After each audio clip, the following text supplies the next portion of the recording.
आज के Delhi Capitals versus Lucknow super giants के मैच में वो सब कुछ हो गया जो नहीं होना था। संघर्ष का दूसरा नाम आशुतोष, विश्वास का दूसरा नाम आशुतोष ने कर दिखाया और धोखे के पहले नाम पंजाब को दिखा दिया। 263 चेज करने के बाद भी टीम में रिटेन नहीं किया तो क्या, जहां जाएंगे धूम मचाएंगे। 65 पे पास थी दिल्ली कैपिटल्स जब आए थे आशुतोष। फिर भाई तूफान सा आता है। ये क्या हुआ, कैसे हुआ, किसी को भी नहीं पता।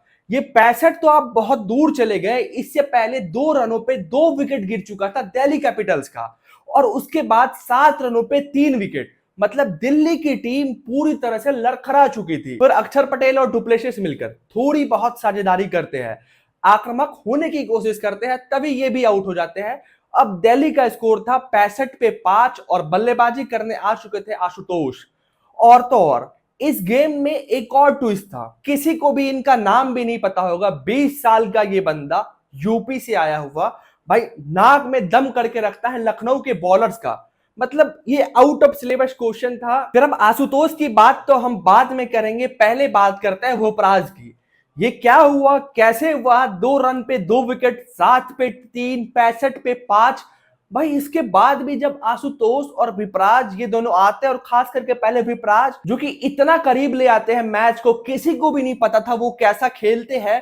भाई वो बॉलिंग कर रहे थे, पहले उन्हें बहुत मार पड़ती है, भाई उनको पूरन ताबड़तोड़ मार मारते हैं। पर भाई जब विपराज बैटिंग करने आते हैं, इतना खराब कंडीशन रहता है, वहां से वो एकदम टारगेट के पीछे भागना शुरू करते हैं और दिल्ली कैपिटल्स के सबसे पहले होप वही भरते हैं। और भाई उनके आउट होने से पहले तक वो अपना काम कर चुके थे, क्योंकि वो 260 की स्ट्राइक रेट से बना देते हैं 15 बॉलों पे 39 रन।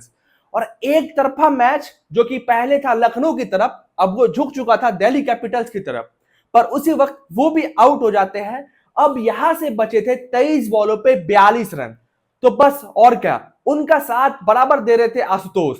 तो अभी आशुतोष जो है वो क्रीज पर बचे थे। जी हां, ये वही आशुतोष है जो पंजाब में शशांक सिंह के साथ मिलकर 263 रन को चेज करते हैं, उसके बाद भी उन्हें टीम में रिटेन नहीं किया जाता है।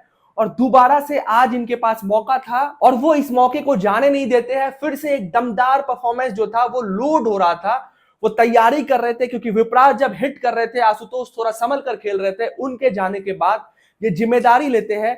आशुतोष के भरोसे थी अब दिल्ली कैपिटल्स। यहां से दिल्ली कैपिटल्स को चाहिए थे 15 बॉलों में 38 रन। और भाई अब सिर्फ और सिर्फ दिल्ली कैपिटल्स का एक ही इक्का बचा हुआ था और वो थे आशुतोष।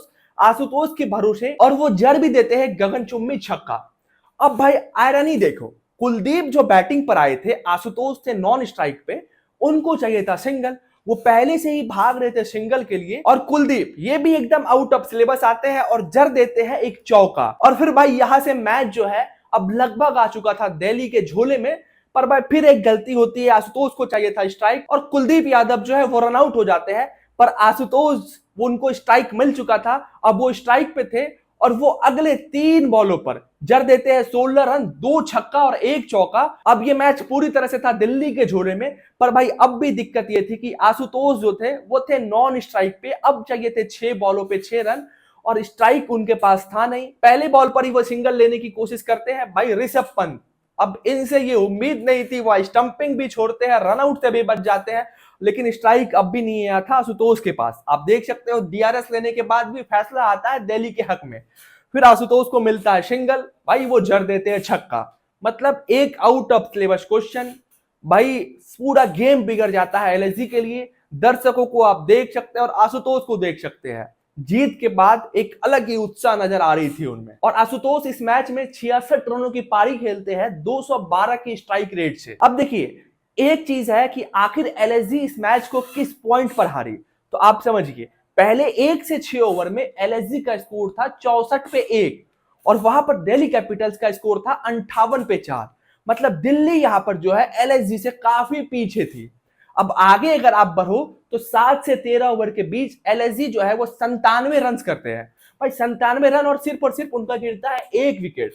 और आप डीसी के देखो 7 से 13 ओवर, तो वहां पर डीसी बनाते हैं 58 रन और उनके गिर जाते हैं 2 विकेट। अब सारा गेम जो है वो बनता है 14 से 20 ओवर के बीच, जहां पर एलएसजी की टीम बहुत ही वाहियात क्रिकेट खेलती है, क्योंकि भाई निकोलस पूरन क्या ताबड़तोड़ बैटिंग करते हैं, लगातार 4 बॉल पर 4 छक्का मारना, फिर उनका साथ दे रहे थे मार्स, मतलब ये दोनों 70 प्लस रन की पारी खेलते हैं, इतना ताबड़तोड़। और भाई दिल्ली की टीम यहां पर 14 से 20 ओवर के बीच देखो तो 94 रन करती है और इनका गिरता है 3 विकेट, और वहां एलएसजी का आता है सिर्फ और सिर्फ 48 रन। जिस कंडीशन में एलएसजी थी, एलएसजी की टीम आराम से 240 प्लस तो जा ही सकती थी बिना किसी दिक्कत के, पर एलएसजी की टीम ताश के पत्ते की तरह ढह जाती है जैसे ही विकेट गिरता है निकोलस पूरन का। अब देखो, अगर अब हम ठीक से देखें तो दिल्ली की तरफ से भी बहुत सारी गलतियां हुई है। एक तो अक्षर पटेल ठीक से कप्तानी नहीं कर रहे थे।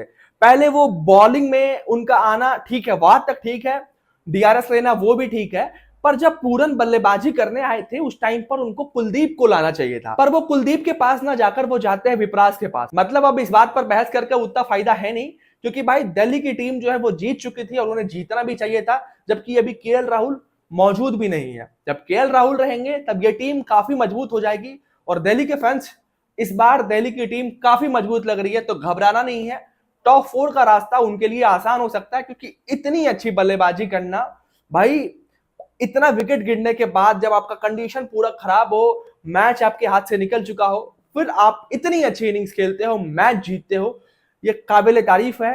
और समझना होगा एलएसजी को कि भाई जिस तरह का क्रिकेट वो खेल रहे हैं, एक तो उनके पास मयंक यादव का ऑप्शन था, एक रूमर ये भी है कि उनको जबरदस्ती अनफिट घोषित करने की कोशिश की जा रही है। तो भाई आप ये सब करना बंद करें, क्रिकेट पे फोकस करें। और शार्दुल ठाकुर जो कि रिप्लेसमेंट आते हैं मोशीन खान का, काफी अच्छी गेंदबाजी करते हैं, पहले ही ओवर में 2 विकेट। तो मिला जुला कर देखो तो दिल्ली इस मैच में काफी अच्छा खेली, इसलिए दिल्ली को जीत मिली है। तो बाकी आप सभी का इस मैच के बारे में क्या कहना है, कमेंट सेक्शन में बताएं।